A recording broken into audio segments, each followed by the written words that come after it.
There's something that's been bothering you and you really want to address it. There's a part of you that is preventing you from facing the truth, that you don't understand what your true boundaries and wants are. You think putting others' needs before yours is what makes you happy. And you know what you're doing is actually hurting you in the long run. But the reality is you are putting yourself on the back burner. This behavior is preventing you from growth, finding your true authenticity, and most of all, from becoming your own guide. And in today's video, I will reveal you the anatomy of setting boundaries, as well as what you can do to become more confident and emotionally independent. Now, before we dive in, please note this very important disclaimer, okay? I am not a licensed therapist, counselor, or mental health professional. I just like to share my own techniques with you and insights based really just on my own personal experience and journey through people pleasing and boundary setting. And I'm just telling you right off the bat that what you are doing, it has nothing to do with being good. It's literally self-betrayal. Let me explain what your core blockage is and why you keep falling back to the same pattern over and over again. Number one is guilt, which is the internal critic. This is the voice that sabotages your identity. It screams that you're abandoning your post, attacking the persona you have spent years building as the helper or the reliable one. We have number two, embarrassment, social critic. You know, this makes a boundary feel physically awkward, and it's the instant cringing fear of exposure, that you'll be judged in the moment as weak, insufficient, or selfish for daring to have a need. We have the fear of rejection, which is the existential threat. This is the true killer, actually, because it whispers the ultimate lie. As if you prioritize your own needs, you will be abandoned. This paralyzing dread threatens the total breakdown of the relationship in complete isolation. And all of the blockages and reasons I just mentioned, guilt, embarrassment, and fear, this is all blocking you from accessing your inner truth. And it serves as a protection, of course, just like a mask. It is meant to keep you safe. This is not your fault. It is really just evolution. But also, what happens when you actually just take the mask off? Does this mean instant extinction? And I say, no, it doesn't. What it means is just that you will be forced to face your inner truth. You will be forced to come face to face with your pretty and ugly truth, which is necessary to understand what you really and truly want so you can set clear boundaries without external influence. Again, why would you need to take the step? Why? It would just be easier to keep the harmony in place and continue on with life, right? Sure, it would be easy on the surface. Yes, there on the mask, the one that can't be scratched. But the reason why you really need to take this mask off is because you need to admit to what makes you feel good. This is something everyone struggles with, to admit what truly feels good to you without considering everyone around you.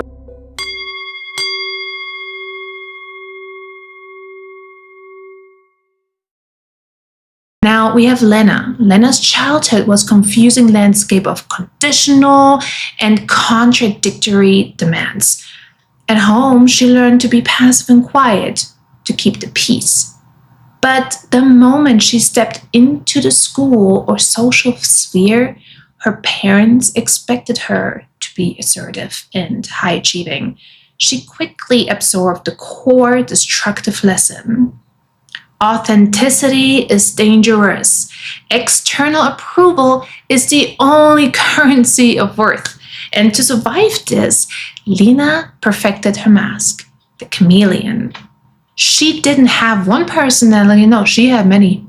She constantly shifted her opinions, style, and even her core interests, just to all perfectly mirror the people she was with, ensuring she was always approved of and never challenged. As an adult, of course, this led to a state of chronic indecision and identity crisis. Lena cannot make simple personal choices like, for example, what to order for dinner or how to paint her office without frantically consulting everyone else around her. So she instantly adopts the opinions of the most confident person in the room because she really struggles to distinguish between what she truly likes and what she believes her social circle expects her to like. Now, this result is a profound loss of self-needs. She cycles through hobbies quickly, abandoning them before they become defining. The internal act, of choosing and committing to a personal interest is terrifying because it risks disappointment and criticism if she acts outside of an approved role. So Lena doesn't know what feels good to her because she was never sought instant enjoyment. She only sought validation. Oh, here we have the story of Sarah. She is the peacekeeper. She grew up in a home filled with loud, constant parental arguments. She quickly learned that the only way to reduce this chaos and her own anxiety was to be the peacekeeper. To be perfectly behaved, get great grades, and mediate disputes. And her core lesson here was this: safety depends on controlling the emotional environment of others. As an adult, she became terrified of conflict, which led to career stagnation. Sarah, she's brilliant, but she overcompromises and takes on impossible tasks for her demanding boss because his frustration triggers then her deepest childhood fears. She never asks for a raise because it feels too aggressive and disruptive to the workplace harmony she has desperately tried to build. So she spends all her energy volunteering for random causes, leaving her deeply unfulfilled. And Sarah has become so focused on controlling external harmony that she is unaware that her true need is intellectual challenge and self-advancement. She doesn't know what makes her feel happy and good. We have Michael, the caretaker. And Michael, he had a parent who struggled with chronic illness. From a very young age, Michael was thrust into the role of essential caretaker, managing medications and emotional crisis. He only received love and gratitude when he was actively serving, and his core lesson here was, my worth is directly tied to being essential to someone else's survival. This then created a pattern of relationship imbalance. And Michael's exclusively drawn to partners who are emotionally complex and needy. People he can save. He constantly ignores his own needs, canceling plans and dropping his hobbies, just so he can rush and solve a partner's minor issue. When given the chance for self-care, he becomes deeply uneasy, equating self-care with being dispensable. When asked what he really wants, Michael suggests an activity his partner enjoys, really believing that he just wants them to be happy. He is utterly disconnected from his own internal clock and has totally forgotten how good it feels to actually pursue his own interest without pressure of transactional rewards. Okay, so obviously we talked about the problem, right? But now what's the solution to all of this? And I'm letting you know about the story that I went through, that I had to go through, so I can now sit here and tell you about what my solution is for your problem. First, you have to go through the pain, whether it's physically or disease or like just anxiety or overwhelming burnout. For me, this situation, it became so loud it demanded immediate attention. I realized the crisis, it wasn't interruption, it was just a forced intervention by my own system telling me that I need to prioritize or I will simply perish. Then when I found myself completely alone, there was no longer a mirror to reflect the mask. I had to sit with every uncomfortable feeling, the grief, the anger, the ultimate fear, and resist the urge for toxic positivity to truly meet myself. And the only one left to rely on at the end of the day, it was just me. I had zero support environment in this case. And my inner advocate, it's not a gentle voice, okay?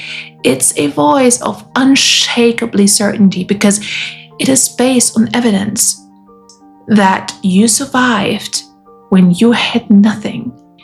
It doesn't rely on external rescue. So like your inner advocate allows you to start trusting yourself and stop relying on others. And it's beautiful, okay? This is the freedom to set boundaries and the freedom to stop constantly worrying about others. And instead, just trust that they can actually make their own decisions for themselves. They don't need you for that. And the realization that I am not always needed and that this is actually good because it gives me the chance to focus on myself without a distraction. And like this entire process, like facing the dark, using your own advocate's voice, and allowing the mask to drop, this is the only way to build unshakable confidence. You are no longer relying on external validation or someone else's approval to define your worth, because you know your strength, because you forged it in solitude, and you trust your judgment because you prioritized your peace. Your confidence now becomes a quiet internal certainty. It is the evidence that you can now rely entirely on yourself. And I've included further wisdom and techniques gained through my own life experience.